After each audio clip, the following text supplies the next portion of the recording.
What we're going to take a look at today is going to be the following. We're going to focus today on this thing right here. And if you look at it, it looks like the following. It's just a symbol that shows us the change in enthalpy. But then they got this little F here, and they got a little circle right here. Now, in a few minutes, we're going to define what this thing happens to refer to. And you're going to see in the notes, it's going to say it's defined as the standard heat of formation. Then we're going to come back to this reaction. And we're going to look at why they said that for this reaction, you're not just calculating the change in enthalpy, but you're calculating a special type of change in enthalpy, which happens to be the standard heat of formation. So what we're going to do is I'm going to go to our notes, and we're going to go right here on the notes where it says standard heat of formation. And you're going to notice that there is that definition. And it says, hey, the standard heat of formation, which that's what this symbol represents, is the enthalpy change when 1 mole of a compound is formed from its elements at standard condition. We learned that standard condition is nothing more than standard room temperature, 25 degrees Celsius. Standard room pressure, 1 atm. Let me point one thing out to you. In chemistry, or even yet, you'll see this in biology. You might see something like this, delta G circle. Or maybe you're talking about entropy, delta S circle. Anytime you see these circles here, all the person is trying to tell you is that these values have been determined at standard.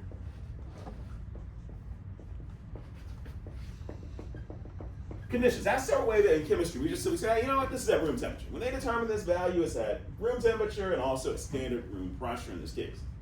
But that's what the circles mean. All right, let me show you what we can do with this information. What you will be provided with tonight as part of your homework assignment is I'm going to give you a table. And this table is going to be a table of listing the standard heat of formation for a whole bunch of different compounds here. Now, these standard heat of formation tables are found in the back of every chemistry textbook. Every chemistry textbook has just a list of a whole bunch of different compounds. And it provides, in this case, once again, the delta H of formation. Now, what we can do with this information is we can actually take the information and produce a thermochemical equation based upon just this and this information here. So for instance, if I had something like HCl right here, and it's a gas, and right here it says negative 92.3. Up here it says delta H of formation circle, kilojoules per mole is what they gave me here. If I ask you on a test, hey, you know what, write me a thermochemical equation based upon the HCl found in the standard heat of formation table, then what you're going to do is you're going to go over here and say, that's pretty easy, Mr. Hurlson. Because I'm going to go and do the following. I'm going to write HCl as a gas on the product side. I'm going to write delta H of formation is negative 92.3 kilojoules. So just write those two things down. Really quick and easy. If you look at the definition of standard heat of formation, the definition says this represents the amount of energy when 1 mole, so 1 mole of this thing, is produced from what? What does it say in the notes? It says 1 mole is produced from its elements, which means I know what needs to go on this side over here. It's just elemental hydrogen plus elemental chlorine in this case. And because it's at standard conditions, room temperature, it's the same states that we learned about all the different elements. You're a gas, and you're a gas. Now, this is where things get interesting. Standard heat of formation says, hey, it represents the amount of energy produced when 1 mole of this substance is produced from its elements. That's very restrictive. It says that I'm forced to keep a coefficient of 1 right here, which means I've got a problem.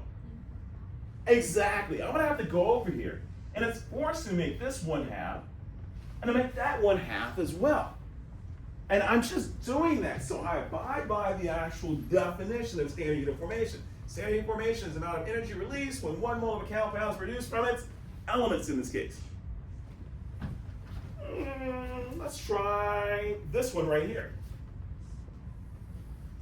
And I know it's a little blurry, so I'll put it in there. C3H8 gas, negative 103.8. What I want you to do? I want you to write the thermochemical equation that would represent, in this case, the standard heat of formation.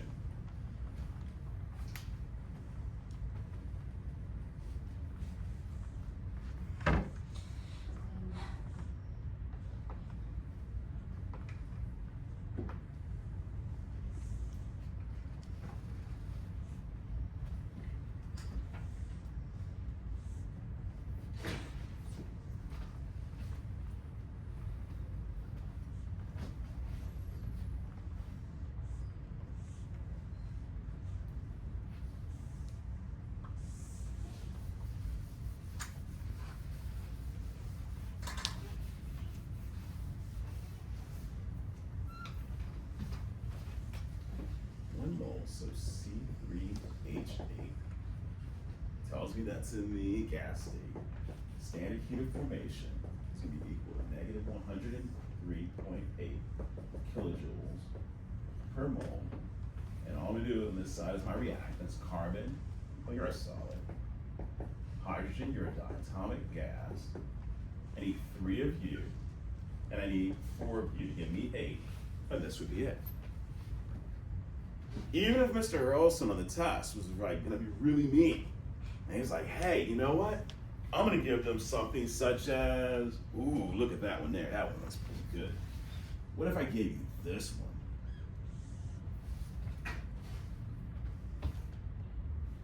KClO3, solid, negative 391.4.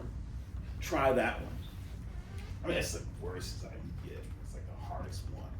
But it's still, once again, 1 mole. I just gotta make sure in this case that my reactants are my elements, and this thing is kind of balanced on the fact that I get 1 mole of that substance being produced.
In front of the Cl should have what?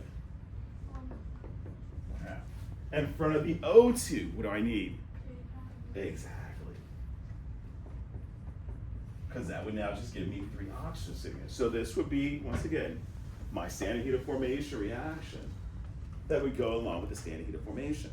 So what I'm going to do is I'm going to come out of this for 1 second. I'm going to go back to that problem that we were looking at earlier, which was this problem right here. And if you look at it, they said calculate not just what the change in enthalpy was. They could have put delta H, we could have solved it the exact same way. But they said a standard heat of formation. Look what's going on here. 1 mole of the product from its element. There goes the element. Now, we haven't learned in this class that technically how we learn like certain elements are diatomics. There's some elements out here that are not monoatomics, are diatomic. Phosphorus technically is P4, just like we haven't learned about sulfur. Sulfur is S6. It's like a 6-atom linkage, making like almost like a circle. But you're not responsible for it. This was given to you on the test. You would just write down key here. You wouldn't even know about the 4. And once again, you would just put this thing together, something like this here. So, what if we had the following? What if I had O2 over here? What would I have to put over here? O2.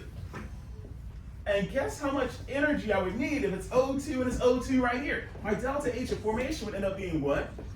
0. Elements have standard heat of formations of 0. Because it's like, hey, I exist here. I'm the exact same thing here. There was no energy needed. And that's why you're going to see in the notes right here. It says that the standard heat of formation of elements are going to be 0.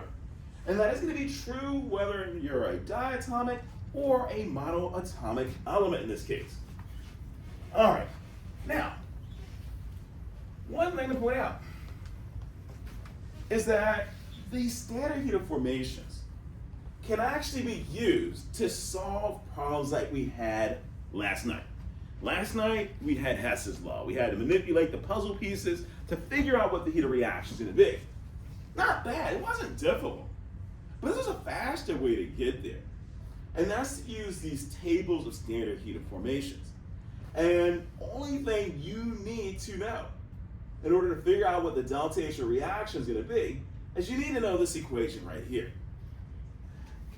If you can use this equation, and if I provide you the table, you can tell me the delta H for any reaction out there. Only thing you got to do is understand how the equation works. So what we're going to do is we're going to use this equation to solve this problem right here. So with this equation, I'm going to rewrite it right here. So I'm just going to go in and simply say, in the equation it says delta H of reaction is equal to sigma in delta H of products minus sigma in delta H of formation of reactants. There we go. Forgot my formation here as well, and a little circle right there. This equation is not difficult. When it comes to tests, be truthful. I really don't have anybody that normally misses this problem. The only way that they lose points is they go reactants minus products. It's products minus reactants. In a sense, you're taking the delta. And when you think about delta, it's always what minus what? Final minus the initial, right? And that's what I got here, final minus the initial. So that's what's going on here. I'm just going to follow what the sigma tells me. Sigma says take n, which n is the number of moles. And I'm just going to go in here and say, hey, product, your product, you have 1 mole right here. So I'm going to say 1 mole, in this case of CO2. And I'm going to take its mole and multiply it by standard heat of formation, which is supplied to me right here, which I can clearly see is negative 393.5 kilojoules per mole. All right. I have done exactly what this equation told me to do. But remember what sigma means. Sigma says you do this over and over again for all of the products. You repeat the series. And then I just add the repeated series together in this case. So I'm going to go into the next product. Next product, I got 2 moles. So I'll take 2 moles of H2O, in this case, times its standard heat of formation, which will be provided, which is negative 241.8 kilojoules per mole. Got you. I have finished with the products. I am now moving on to using the side of the equation that represents the reactant. Same equation. Simply says now subtract. I'm going to go 1 mole of CH4 times its standard heat of formation. There it goes, negative 74.86 kilojoules per mole. Here we go. And then all I got is 1 more reactant there. And that other reactant is going to be the oxygen. So I'm going to go here and say plus. In this case, I've got 2 moles of oxygen. And the standard heat of formation of oxygen is going to be what? What is it going to be? 0. 0. We said elements are 0 in this case. To be truthful, I really didn't even need to do this part here. I like to do it. Once again, the reason why I like to do it is when you go off to college and your professor zooms to this thing really quickly, he doesn't write that down, you're like, well, wait a second. What happened to the oxygen here?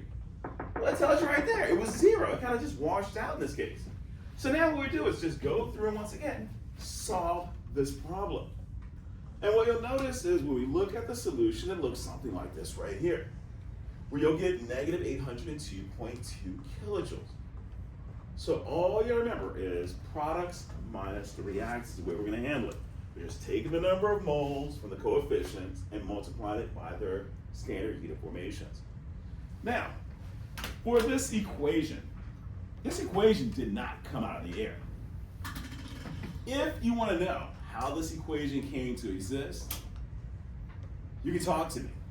You can come in during cub period, lunch period, but it's really easy.